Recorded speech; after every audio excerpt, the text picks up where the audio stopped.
What's up, ladies and gents in Cyberland? This is Chris coming to another video for RGMF, and today I'm going to be doing a quick review on another Green Day album that came out in 2004.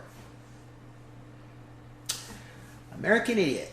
So, this is a very, out of all the Green Day albums, this one was very, I wouldn't say different, but everything that led up to it was very interesting, and I'll go into that. So, I think around probably 01, 02, Green Day's popularity kind of started to go waning a little bit. And a lot of it had to do with just the public's view on what music they wanted to listen to. And Green Day was probably not at the top of the list at the time. Blink was really blowing up because of Enema of the State and Take Off Your Pants and Jacket.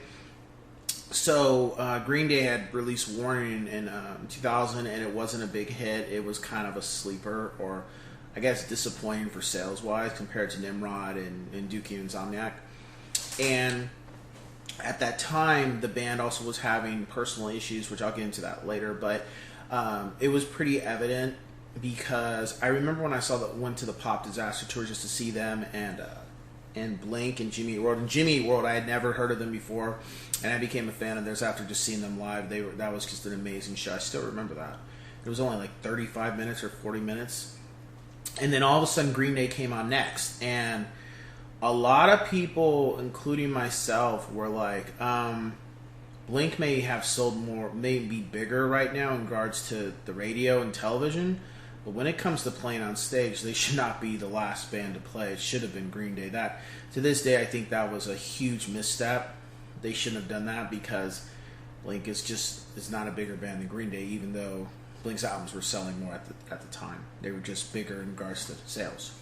So, the fans were waning, and Green Day also were having personal problems, which was really because I think touring was an issue, but I think also the band members had some animosity growing that was later discussed before American Idiot came out, that Billy had his view about certain songs writing, and Trey and Mike also felt that Billy was kind of being a control freak. I don't know, or they said a dictator, however you want to take that.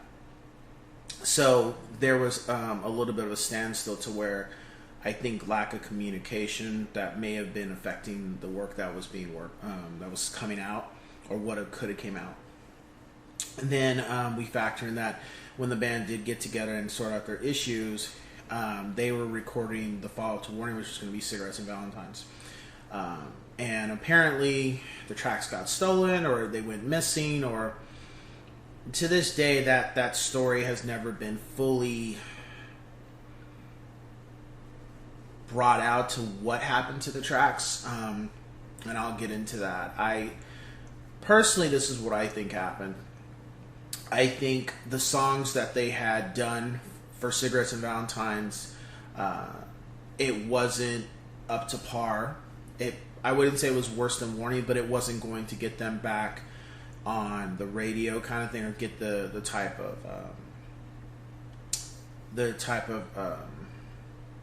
revitalization of the career for the band. It wasn't going to kill the band. It's just a fact of it wasn't just the sales for it probably would have been less than Warning, if not, or maybe a little better. Can't say. I don't think the songs are more than likely better. I also think that the songs have been released, some of them. It's just it hasn't been clarified that, oh, this was supposed to be for Cigarettes and Valentines, outside of Too Much Too Soon and Cigarettes and Valentines. I believe that at some point it would be great if the songs that were released, the band just says, okay, these were the songs that were supposed to be on Cigarettes and Valentines, and you've already heard them. And then, fans can just kind of piece it together and take it for what it is. Okay, if these songs had been Cigarettes and Valentines as an album, what would it have been, So, hopefully, at some point, the band releases the songs that weren't released, or just says, here, this is what it was. Because I'm pretty sure the tracks are out there. It's just a matter of when are they going to release it. They might do a box set and say, hey, here's the Cigarettes and Valentines, here's the tracks we did. Take it up for what it is. Because they have a lot of songs. But anyway, I digress. So,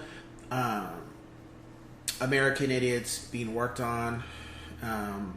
Green Day Authority at the time was where a lot of us were going, fans and stuff. We would go to that website, and they had listed the tracks and the names of it. So it's like, okay, another second album, title track, American Idiot. And then I think it was around, I would say August of 2004, I heard American Idiot for the first time, and I was like, whoa, this was a huge different direction for the band, especially compared to everything that came before it. That song was just in your face, like, okay, we're back, we're kicking ass and taking names, and who wants to play? It was just great. And I remember when I was working in the ice cream shop in Shoreline Village in Long Beach, and I think it was an afternoon, or it had to have been a weekend or something, or I think it was a Friday. And Stryker, this is the only time I've heard Stryker ever do this. I don't know if he's still on K-Rock, but he played the song, and everybody in there that was in there just stopped what we were doing and just heard it. And after the song, he was just like, normally, you guys, I don't ever do this, but I'm going to run that back. I got to hear that again. And I played it twice. But a few days, I think I had got the actual official song without the parts that were cut out. And I was just like, hey, here we go. This is going to be great. Did I think, or did a lot of us fans think it was going to blow up yet? I don't think so. I think when more songs started to come out, it started to become evident that, okay, it's going to be better than Warning for sure. Now, how is it going to be better than the other albums? That's up to your interpretation of how you feel about it. So, and then within, I think, a week or two, St. Jimmy somehow ended up online. We were able to hear it. And Letter Bomb. And I think the other song was Give Me Novacaine. Yeah, it was Give Me Novacaine.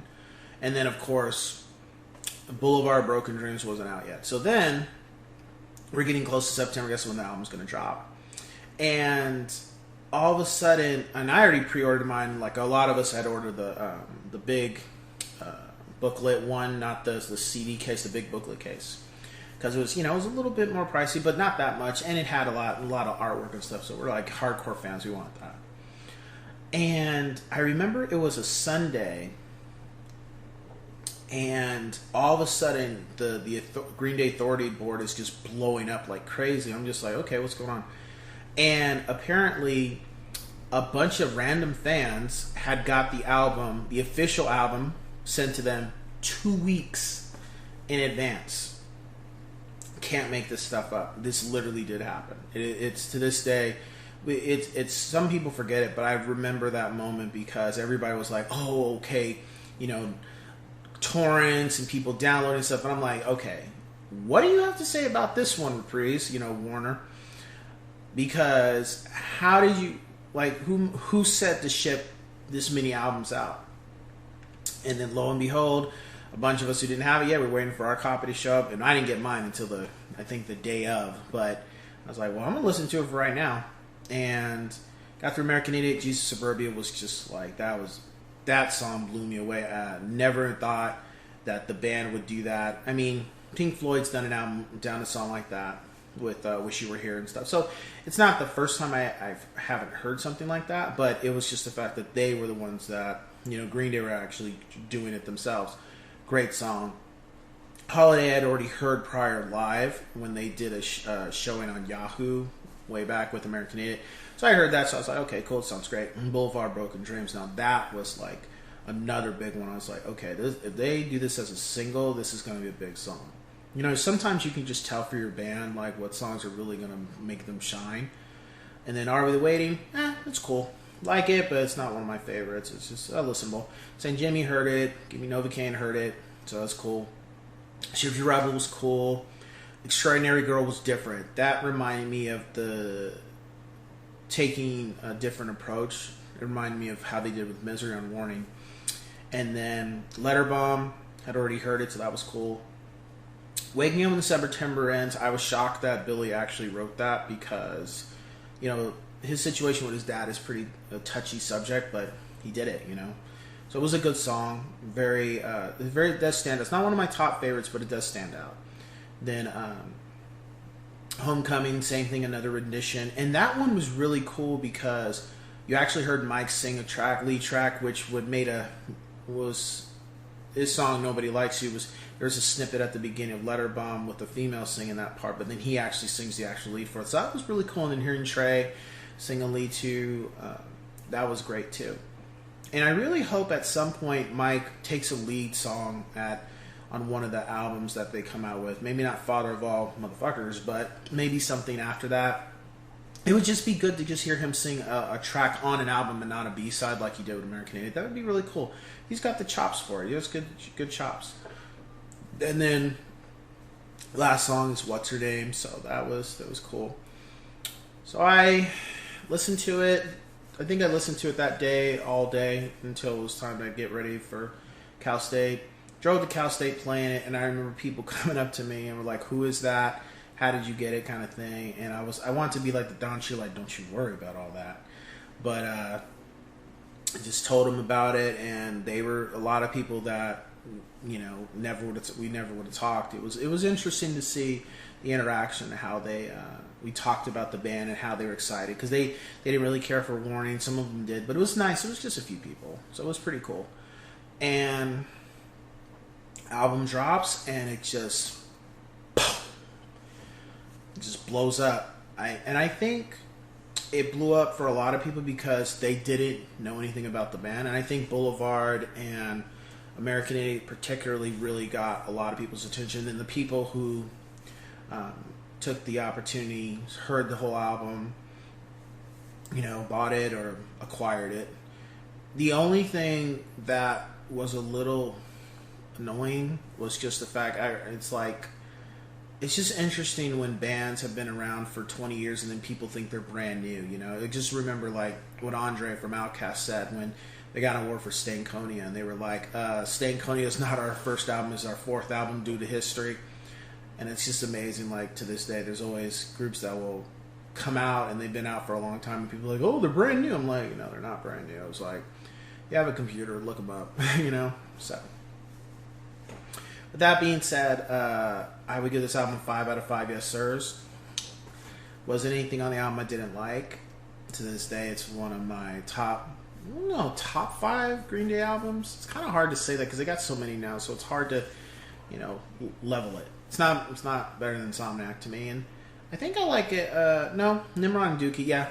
Nimrod and Dookie and Insomniac are still my top ones. Besides 21st Century and, of course, AI. And then Revolution Radio, but we'll get to that later. So, top 5 tracks would be Jesus of Suburbia. And for Jesus of Suburbia, I would say I would rank it in regards to the songs. So, I Don't Care, City of the Damned, Jesus of Suburbia, Dearly Beloved, and then Tales from Another Broken Home. So, Jesus of Suburbia, I would say American Idiot, Boulevard, Broken Dreams, Give Me Novacaine, and Whatsername. So, yeah, it was a very interesting time, and then also the band getting all these awards and playing all these shows and stuff. It was very cool to be a part of that, because I wasn't part of the Dookie era or the Insomniac, or really kind of came into when Nimrod came out, and that was a different time period in regards to how big the band was and stuff. So with that, we just say that much, and let's cue the music.